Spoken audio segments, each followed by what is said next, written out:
Hello guys, and welcome back to another episode of Methodical Gamer. Today we're taking a look at one of my personal favorite weapons, the Saw Cleaver.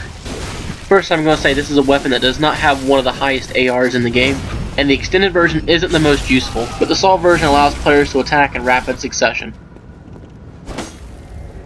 Alright, let's take a look at each weapon in the build, and I'm going to explain a little bit about them. First is a Saw Cleaver with a C scaling of Strength, a D in Skill, and a C in Arcane. We're all going to take advantage of the Strength scaling. Since we are above 30 required for the cannon, I put it on this build. But since it does waste a lot of QS bullets, I put the Hunter's Blunderbuss on this build as well for parries. I kept a decent level for Vitality for this build. Most of my stats are poured into Endurance and Strength. What this build is going for was the highest physical damage output possible.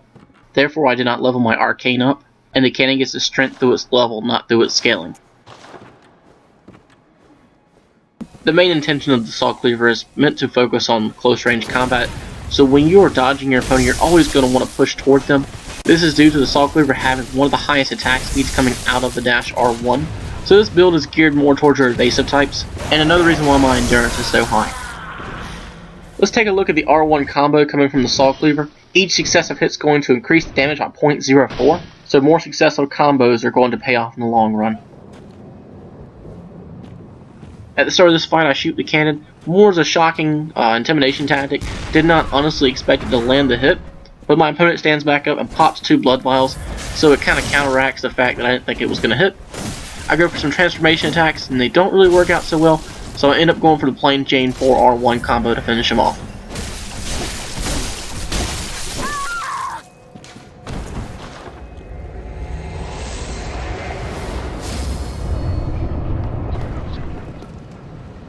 So in the opening of the fight, I utilized the dash R1 to score an early hit on my opponent, not the most damaging attack as opposed to using a transformation L1 R1 from the Chikage attack, but the recovery animation is so quick for the attack that I'm able to R1 dash out of the way of his gunshot.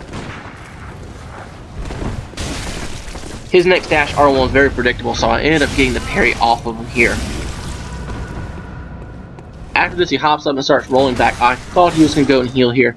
So props to him and good game to him for not doing that, so much respect. Thank you for a good fight.